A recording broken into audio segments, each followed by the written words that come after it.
author. Maddie, welcome to Real Talk. Can you hear me? It froze. Hello? Hello? Can you hear me? It froze. Well, I hear you very well. What froze? I don't know how this works. Like when I speak, you freeze or something? I don't... But how you doing?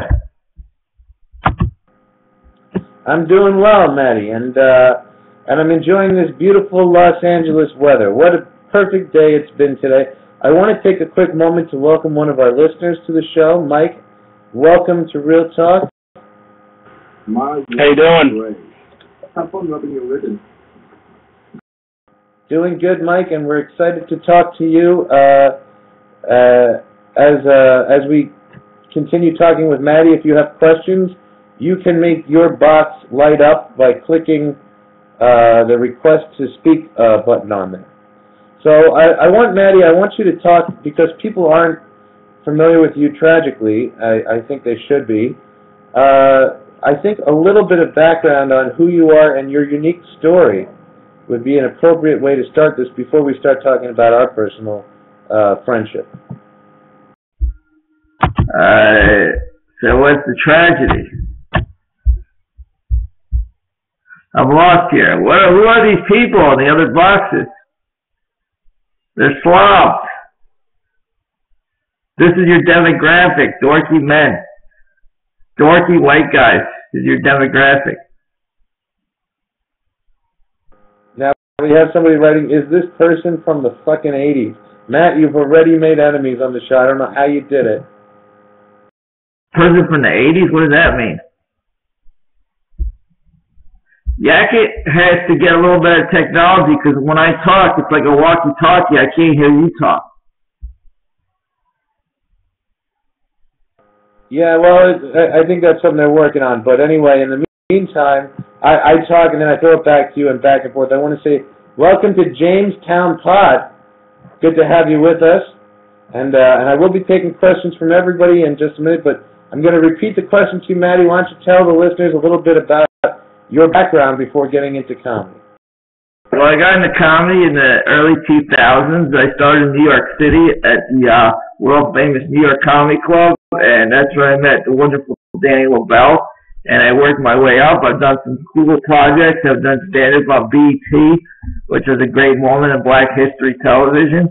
What else? I did some ad campaigns for Converse sneakers with the great Wayne Wade, and I just love performing and doing my thing, and comedy is the great cathartic release, and it's my passion, as well as other things. I think it's interesting how all your breaks have come from the African-American community, Matt. The BET, they took you in, and the NBA took you in. NBA took me in, and it was a blast, and going to Miami and Boston, and doing some basketball stuff, and, it's really cool. I mean, I love sports, too, so it goes together. It's kind of an interesting thing people don't know about Maddie. Maddie looks like a nerd, but if you know him, he's actually not a nerd at all, in my opinion. And but the one area where I would say you really are a nerd, Matt, is with sports, because you like memorize every stat of every player and every game, and you really don't look like a sports guy, typically speaking. Most people say they like to watch. I mean, they like to play, but they don't like to watch. I like to watch. I just sit back, eat some buffalo wings, and these big choppers, and watch some sports. Where's your buddy? Got a Philly shirt on? Mike Taco Vaca Waka? You Genzo? Pablo Bob's gonna blow 20 games this year, kid. Feel like he's all mad. Now, Maddie, the other thing I was referring to that I think is an interesting part of your story is the fact that you almost died before you got into comedy from a brain tumor, and that what an incredible thing to overcome, and then the fact that you talk about it on stage, and as you've developed as a comedian, I've seen you more and more kind of get into this real part of your life that's hard for you to talk about. And I'm curious if that's something we're going to be seeing more of from Matty Goldberg. You know, with tragedy comes comedy. You know, what I've done is I've taken the toughest, worst parts of my life and I've put it on stage. And it's like a beautiful thing to like find humor in the most horrifying, horrific things that happen to your life. I think when I started, somebody put it best. You know, if you went to Harvard and you're a Rhodes Scholar, you probably won't have much to say about on stage. But if you got caught whacking off, or you're a mess or whatever, or you've been through some horrific things, you got a story for the stage. So I think the great thing about comedy is you can go up there and just talk about your life and be honest with people and find humor in tragedy and tough things. I mean, there's humor in everything. So I enjoy just talking about my life, I'm going to take a second to do a little station ID. You're watching Real Talk with Danny LaBelle here on Yackit.com. Today, Yackit.com is especially giving away Starbucks cards to the listeners with the best questions for the guest, which will be announced after the show. So if you have a particularly interesting or endearing question for Matty Goldberg or Michael Ian Black, this could get you some coffee. This is an exciting thing for you. And I'm going to turn it over to some of our listeners to see what they're thinking and what they have to say. There's no pressure. You don't have to win a Starbucks card. Just know that if your question stinks, I'll just drop it. So, James Town Pottle, I'm going to turn it over to you.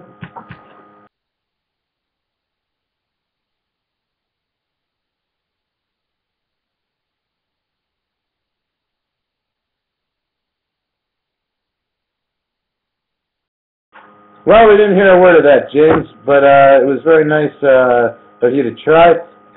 Let's go back to Mike, who's enjoying what looks like a beautiful Bud Light. How you doing? Just was checking this out. I saw it on Michael Ian Black's Twitter. Just seeing what it was all about. Maddie, you're a comedian. That's pretty cool. I guess you have shit on YouTube. Game I played Dwayne Wade one-on-one in basketball, so you'll enjoy that. I'm not going to tell you who won. Just look up Matty Goldberg versus Dwayne Wade. Let's just play that game a game. I can box out. Give your Twitter handle so people can stay with you as you progress through the project. Yeah, my Twitter handle is Matty Goldberg 1. And it'll be nice to see how many people are in me, because I've done the Rob Dibble radio show on Fox Sports. I've done some other radio shows. And let's see if we get more Twitter followers on the Yackit show with Danny LaBelle than any other show. That'd be nice. But I'm writing a 10-year memoir about my journey in comedy. There's going to be a lot of fun road stories about going the road and playing in front of, like, people who want to kill you and stuff in the middle of nowhere. A lot of stories of, like, trying to hook up with chicks and, like, that first experience of, like, trying to be like a rock star through comedy and, like, just the whole journey of it. And I read Danny's a part about Danny the first time I met him.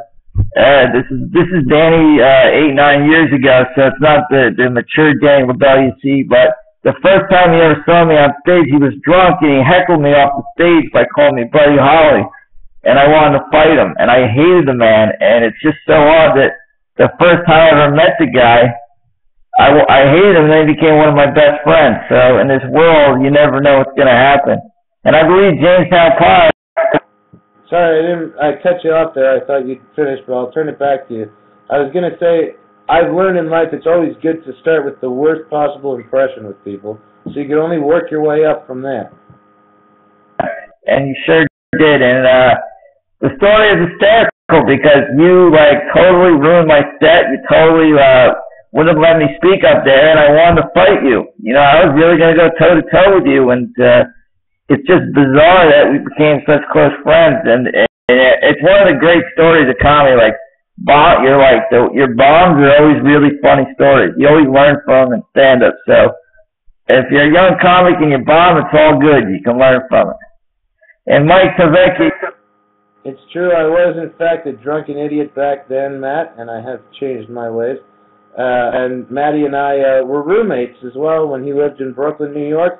We lived together for a good 4 to 5 years, and we had some crazy roommates, Ace the Place, who lived on our floor, and this is one of my favorite stories. We talked a little bit about it in the first show with Mark Malkoff, that Ace hated living on our kitchen floor because we had an electronic cat litter box, and it used to get jammed and flick cat shit at his head in the night on the air mattress. He was such a rotten person. Ace Salisbury, you can go fuck yourself, you piece of shit. I fucking hate you. And this guy is such a douchebag, this Ace Salisbury, that he was an intern on the Colbert Report, and he actually gave notes on the first day to Stephen Colbert, like how to make a show better. Some stupid idiot, 22 years old out of college. Like, what moron would do that? And Ace, you're a piece of garbage and rotten hell. So I'm actually, I haven't done any stand-up yet, but I want to. I have a little material down, but I don't know. It's good hearing from you guys, though, about, different experiences. So I've always thought Matty's one of the best guys to get advice for young comedians for. He used to kind of be like a godfather to the comedians in the New York scene. In our day, when he was back in New York, all these comedians used to come and ask Matty for advice, and then he'd give them advice, and then they'd get, like, their careers would advance, and they'd all become dicks to him. He used to get so mad that he gave them advice. I basically would tell these guys it's a marathon, not a sprint, and they didn't want to hear that, and they thought they were stars after 3 years. And I'm like, it's a process that takes 8 or 10 years, So that's what I would tell them. They would get so upset, and then they would get angry. And guess what? None of them became the stars that they thought they were going to be. So I gave them the right advice. Mike, are you a Philly guy? Philly. Yeah, I'm at Temple University right now. I was born here and go to school here. But do you guys ever do act in Philly or any favorite places?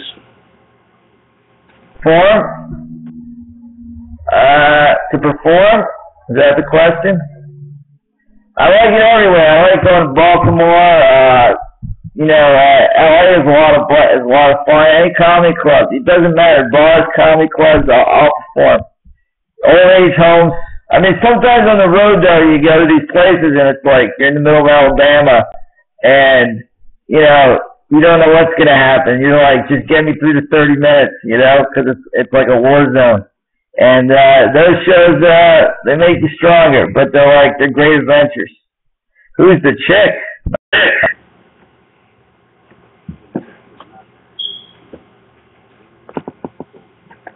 Oh, I'm on? I don't know. I don't know. I don't have a lot to say right now.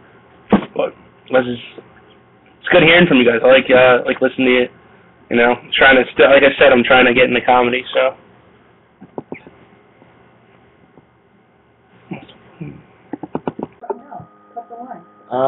I see some people waiting to chat, and I'm gonna just switch it up here with you, Kylie, for a second, since you have no mic. So I'm gonna have to boot you. I'm sorry. And James, are you able to talk now? Do you have a mic? Shake your head, yes or no. All right, we're gonna give it one more try for James to talk. All right, I'm crossing my fingers. Can you hear me? That looks positive. I have nothing to say though. I'm just I came here from Michael Ian Black's Twitter. I'm excited to see the world of online talk shows. Real talk. Thank you, James. I'm going to boot you now for a minute, and we'll talk to Juan Diablo, who is coming to us from Brazil. Juan, how you doing? How you doing, man? I'm on my weekly drop-in, man. It's good. I'm listening. You've got a comedy this week. I caught a bit of the shoe action. Wasn't that impressed. I was going to check out, and it took me a long time to find out where the fuck I'd subscribe to this thing, but I'm here now again. And the chick is gone. What's happening? Yeah, I wasn't actually aware anyone was listening to that shoe talk. I was just rambling until people joined the show. But it's good to have you here. And we're talking with my guest right now, Matty Goldberg. We're about to be joined by Michael Ian Black. Matty, we have a few more minutes with you, and I wanted to kind of give you a platform to talk about whatever you wanted to talk about. You wrote a really beautiful piece. Unfortunately, Matty lost a very close friend of his recently, and he wrote a beautiful piece about it online, which a lot of people are talking about, and I thought maybe it would be a good chance to give you a minute or two to pay tribute to your friend and tell the people about him, because Angelo is a wonderful guy from everything I know. Sure. One thing before I do that, Michael Kalvakia, if you want any advice about comedy, hit me up on Facebook, Matty Goldberg. I'll be sure to give you a nice letter, just how to get started and stuff. Because I always, comedy is like a thing where people, they find it and they just find this beautiful passion, and it's like just takes over, and they love to do it. So if you need to write me, I'll give you a little pep talk on. Because I was afraid to do it, and I did it, and then I was like, this is what I'm going to do the rest of my life. So it was pretty cool. I don't know what I would do if I didn't find it, so just letting you know. I had a great friend and a very funny, amazing guy named Angelo Bowers, who I met in L.A., who was destined to be a star. He wrote for a lot of big comics like Bobby Lee and others, and he's just a very sweet, humble guy, and unfortunately he was killed in a drunk driver hit him on January 3rd, and it was just a shocking, sad thing, and he was just a brilliant, funny guy, one-liner, just meat and potatoes, amazing jokes, and he was a super sweet guy. And people have posted videos on YouTube, Angelo Bowers, and his birthday is February 28th, and I'm going up to spend it with his mother. And Angelo, I love you, and guys like that, they make you want to do comedy because they love the art and they love doing it, and it's beautiful. So Mike, I hope you get into it, man. I really do. It would be nice. Yeah, no, I'm definitely going to, and hopefully within the year. But yeah, thanks again. I'm sure I'm going to write to you and look forward to it. Matty Goldberg 1 on Twitter, Matty Goldberg on Facebook. Juan, yeah, you look like you're a little intoxicated. It's all good. Juan's a crazy party animal. He just goes out and parties all night in Brazil. I'm surprised he's even awake. Man, I've got stereotypes to keep up here, man. I'm Irish. I'm in Brazil, but I'm Irish. So what am I going to be doing? I'm a little bit bored, so we have a couple of glasses of wine and watch Danny. I'm growing my beard. I'm trying to become a Danny Morse. So this is a big ambition. I'm not the comedian. I'm the fucking promoter, yeah? So I'm a promoter. I do put shows into Spain and into different places. I run Barcelona Comedy Festival. So, you got to be funny, comics.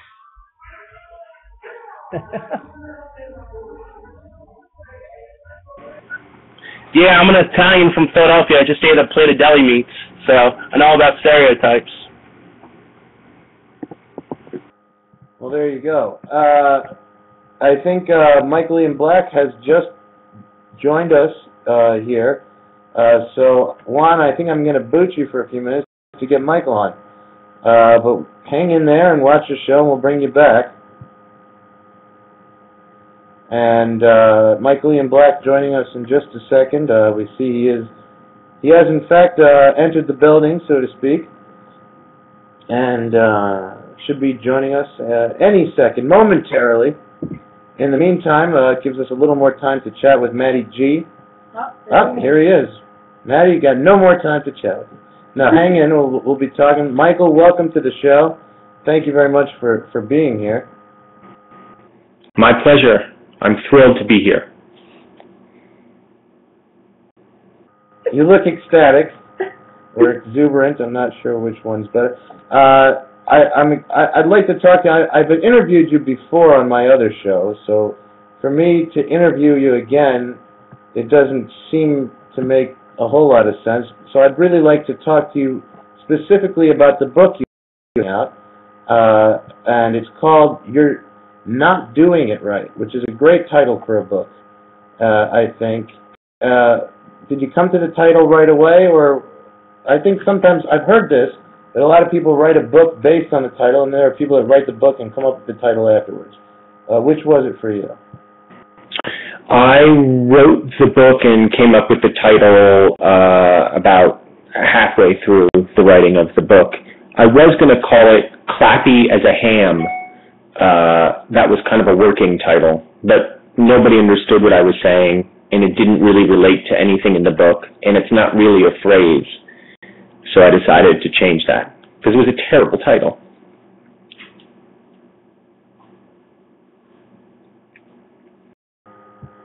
So I gather that for many aspects of your life, you felt that you weren't doing things right. That's the idea of the book, right? You were failing in different aspects of your life, or at least in your mind failing, being told that you were failing. To me, from where I sit, you've always seemed like a very successful, very well put together guy. So maybe I'm asking you to share a little bit about what I don't know. Well, I mean, for one thing, just look at my facial hair. This isn't the facial hair of a grown man. This is the facial hair of a 12-year-old Mexican boy. I can only grow this. You'll see here, there's no comparable facial hair. Clearly, when it comes to facial hair, I'm not doing it right. And then you can just extrapolate that to every other avenue of my life. So it starts off with the facial hair and it goes from there. How did you know that things weren't going well before you hit puberty, before you realized you could only grow the Mexican mustache? Because it was like this before puberty. And I knew at the age of 3 or 4 I wasn't doing it right. This is a disturbing sight on a 3.5-year-old boy. I don't care how cherubic you look, how beatific and angel-faced you are. You see a 3.5-year-old walking towards you on the playground with this, you're going to go the other way. Have you tried a paste-on beard? Have you tried any kind of makeup artist, something to help you in this pursuit, in this struggle? My God, I've done everything. I've tried exfoliating, I've tried refoliating, I've tried pre-foliating, I've tried that Nair, I've tried dermabrasion, chemical peels, sandpaper. Let me ask you this, are there things that you wanted to talk about in the book that didn't make it into the book? Are there any stories of things you felt you weren't doing right or inadequacies in your life that you left out in the end, and for what reason? And those are some remarkable moves you're doing there. Thank you. I think I've got most of what I'm not doing right personally covered in the book. Professionally, that's probably a whole other book. I don't really write about show business in this book. It's more about my personal life. But yeah, I've fucked up show business terribly. I've not done that right since the very beginning. I find that very surprising to hear, because I'm going to reiterate what I said a minute ago. I've always thought you to be a very successful guy and in show business. And what are your disappointments? Because it seems like you've had incredible success. Well, yeah, not so much. I don't know. Expedia commercials. Nobody's thrown any parades for me for doing Expedia commercials. That's a terrific commercial, don't get me wrong. But tremendous success? I don't know. Look, do I live in a mansion? Sure, I live in a mansion. But mansions are a dime a dozen. So what would you like to see differently? Because I'm always surprised when I hear people who, in my mind, are on the top, and then I hear that they're pretty disappointed. I think Maddie wants to say something. He's saying he's a fan. I'll put Maddie on to talk to. Maddie's a comic buddy of mine, but I find this very fascinating because it seems like you're not happy with where you stand. But from my perspective, and I think from the perspective of many comedians of my generation, you have made it, and you're a well-respected comedian and a very funny guy who's managed to make a good living and career out of it. So what are your disappointments here as you move around? My son asked me to move because he's trying to sleep and I'm making a lot of noise, so I'm working my way down the celadon-colored hallway to the other wing of my mansion. And I'm doing backwards looking by looking into the computer and not actually looking behind me.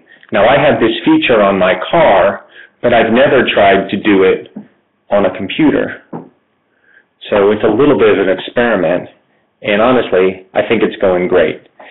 To answer your question, no, I am eternally grateful for the success that I have had in this business, but I recognize that it has not been any kind of mainstream or commercial success, and, that would be nice. It would be nice to have that.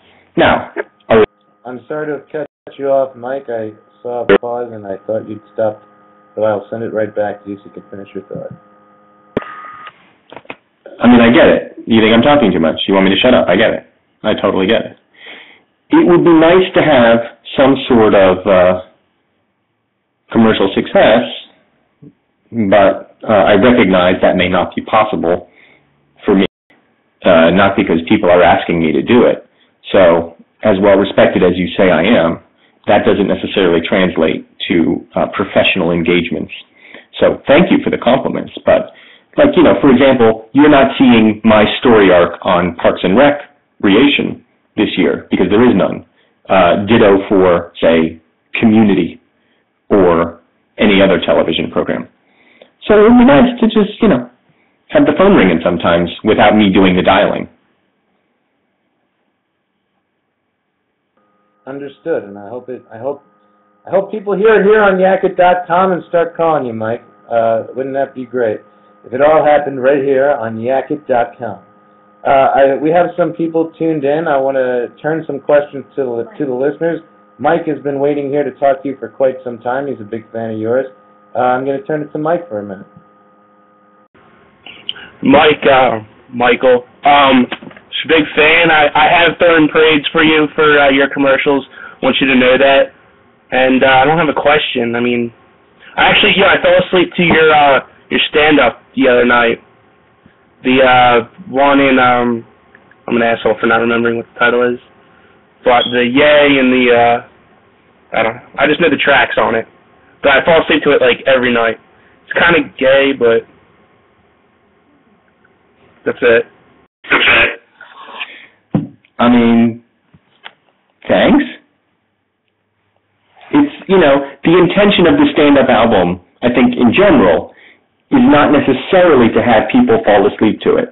But if that's what you do, as long as you're listening, that's all I care about. So thank you. It's very nice of you, Mike. I appreciate it very much.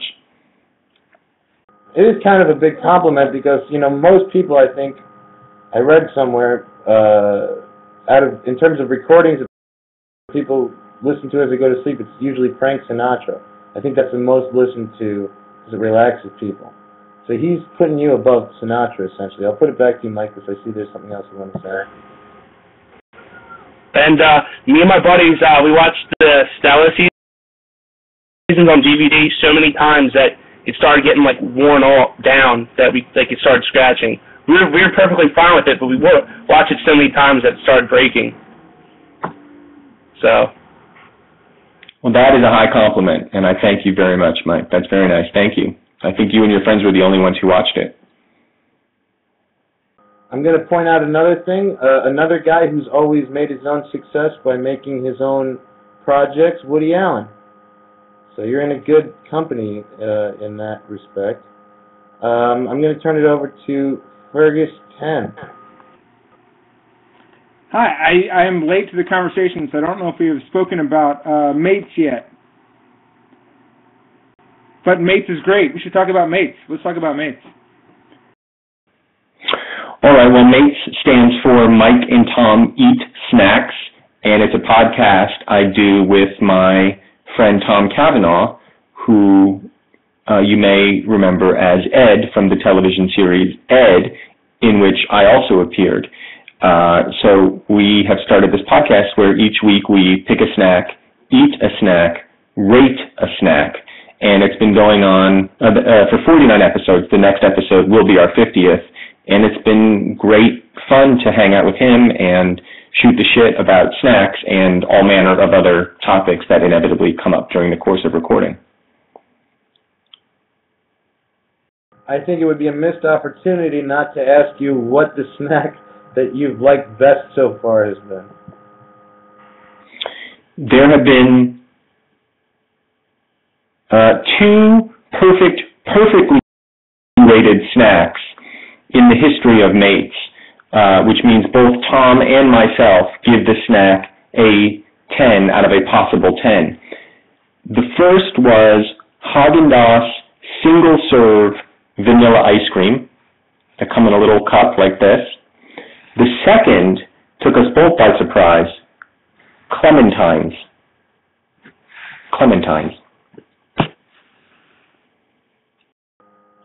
Clementine's interesting choice. Care to elaborate, Mike? Because I think that was a curveball for everybody. Nobody was more shocked than us, Danny, believe me. But the thing about clementines is, first of all, perfect size. They're the size of a racquetball, easily peeled, delicious, and they make the entire season of winter better. If that doesn't merit a perfect rating, frankly, I don't know what does. Very well spoken, and you've articulated your point beautifully there. I'm going to turn it back to Fergus, who has another question for you. Mike, don't leave the show, but I'm going to boot you off the window for a few minutes to make way for other people. Michael, I'm aware of the European debt issue with European, but aside from that, what was the motivation of joining Nerdist? And hopefully that will mean better things for mates, because I'm a loyal viewer, and I mean, let's be honest, I know I'm not a viewer, but I hope it only continues to go well.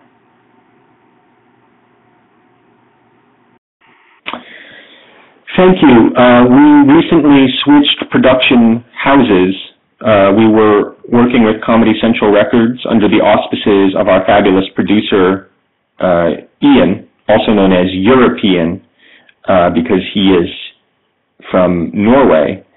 But basically, Comedy Central fired us because our podcast wasn't generating any income, and Ian, his day-to-day job is producing comedy albums for Comedy Central Records, which actually do make money.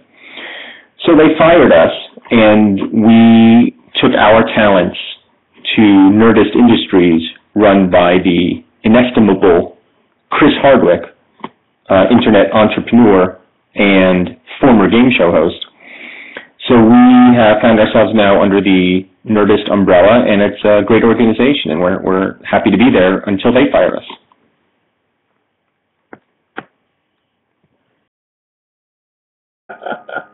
I love your optimism, Mike.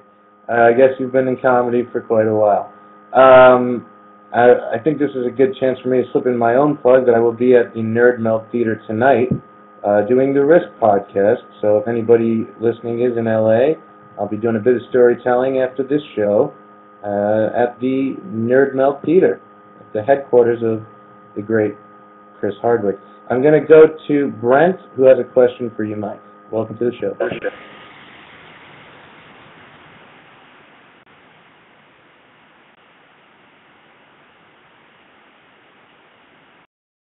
Clearly the silent type, Brent. And I don't think, did you realize, thumbs up if you realized that I had made you the speaker. Did you realize that you were free to talk then? And you just chose not to, is that right? Even though you requested to talk. Okay, well, Brent, you really, you tricked me. Mike, let's talk a little bit more about the book, because I do find it interesting. The tagline, Tales of Marriage, Sex, Death, and Other Humiliations. What are some of these other humiliations? Yeah, you kind of tricked me there, because those are all the humiliations discussed in the book. Well, also, parenthood, buying a car, being incompetent at nearly everything, I guess lovemaking falls under the rubric of sex. But the book is basically one never-ending series of personal humiliations, but laced with love, all laced with love.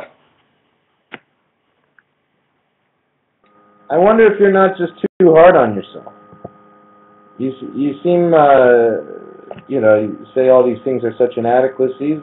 You've done very well in the toughest business in the world, or one of the toughest, to the point that you've maybe not achieved commercial success, but you certainly have loyal fans that love you.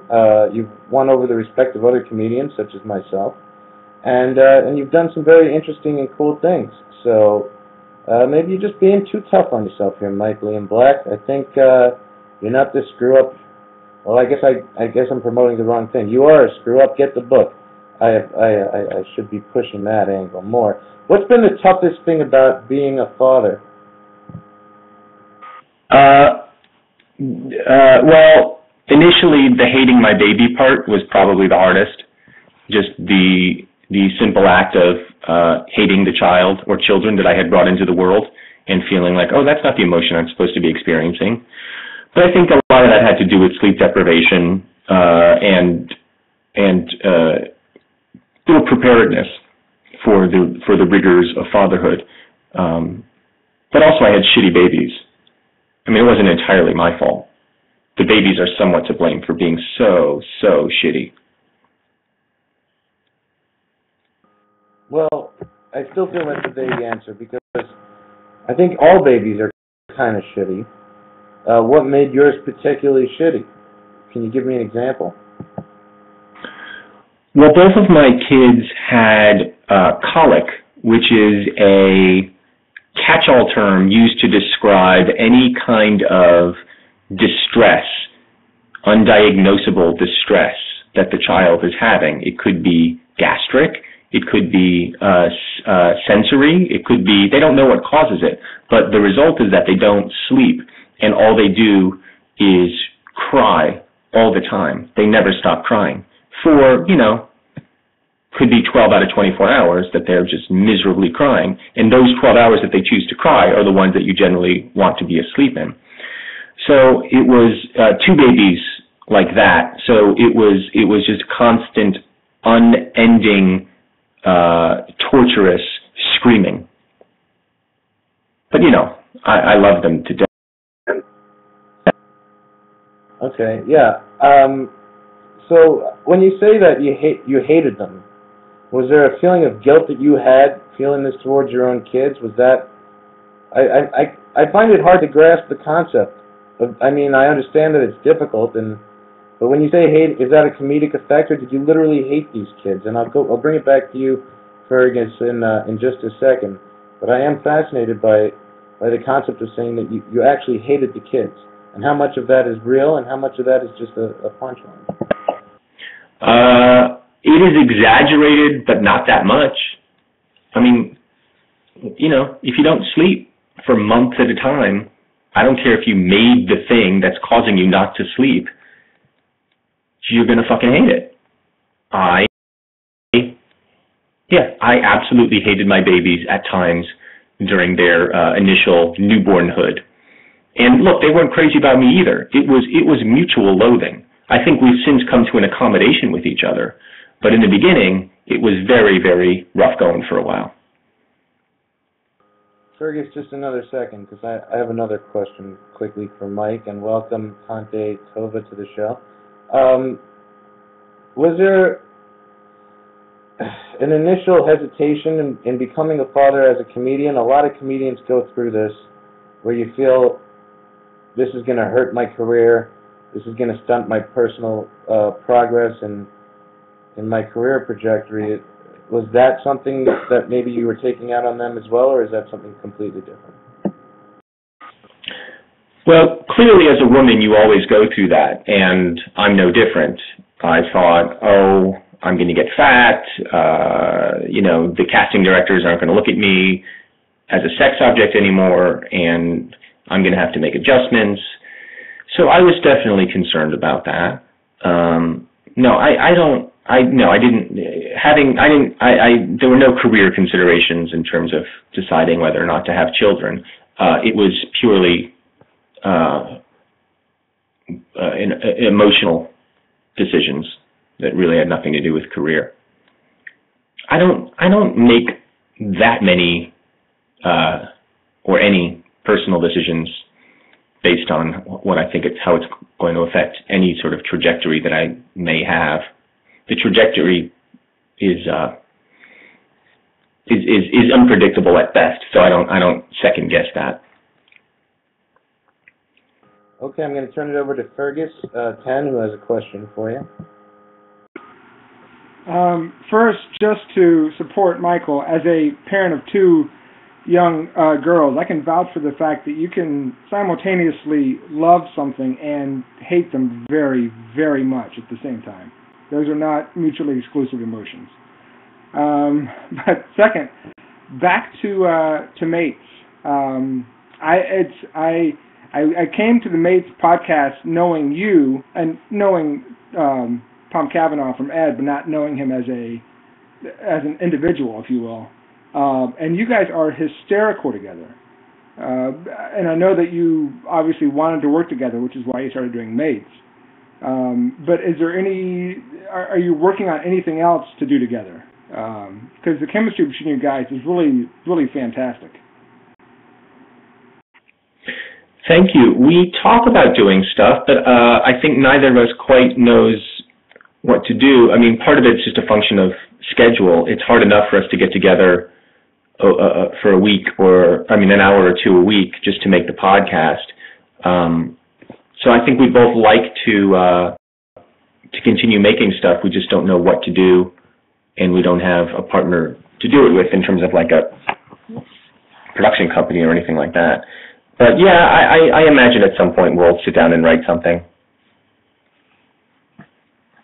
The question, based on what you just said and what we talked about earlier, that keeps coming to my mind is, let's say your phone did start ringing, and it was ringing with people that were saying, Mike, we have been wrong. We want to throw all kinds of money at you. We just want you to do whatever you're most passionate about, and we will get it out to the masses in the best way possible. What is the first thing you jump on with that money? Staying home and napping? Is that part of, can I do that? At the moment, that's kind of the thing I'm most passionate about. Also, pretzels, staying home, napping, and pretzels. And then maybe a movie. Maybe I'd make a movie. Well, if you could make a movie about staying home while napping and eating pretzels, it seems like all your wishes would be fulfilled at once. So maybe that's the script to work on. I'm sure I'm not the only one who'd love to see another movie from you. Are there, I don't know if this is something people divulge, but are there ideas that you're working on or that you'd like to develop into films? I just wrote something with Michael Showalter, who's a frequent collaborator of mine, a screenplay, and we're talking about some other ones. So hopefully we'll get a chance to make that or those in the not too distant future. Well, I always love when you guys collaborate. I'm going to turn it over to Tante Tova, who is on the line here and keeps tuning in and I guess getting booted off for whatever reason. I can't tell if she's talking to a mic or a phone, but I guess we'll hear in just a second. And if it is a phone, I'll drop it. Hey guys. No, it says that I'm done. Oh, hi. So I'm tuning in kind of late in the game here, so I have to apologize. I'm a little late to be a contributor in the talk, and I'm also single, so I can't really contribute much to this conversation. But it's a thrill because I'm a fan of Michael Ian Black, and I'm a fan of Danny Lobel, so I'm kind of happy to be part of this talk and a part of this Yackit. but I'm sorry that I can't contribute more than that at this juncture. So please forgive.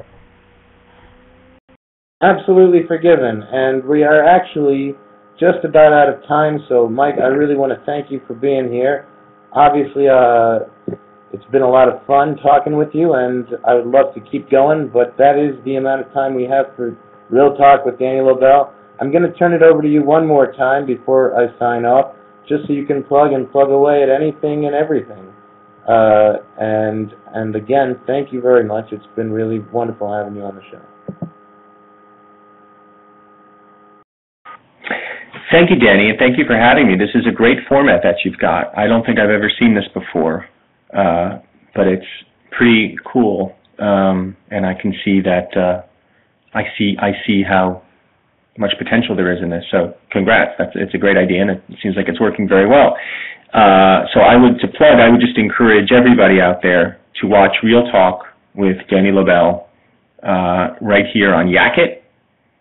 It's my favorite home for speaking with Danny Lobel. If you want to buy my book, it's called You're Not Doing It Right. It comes out on February 28th.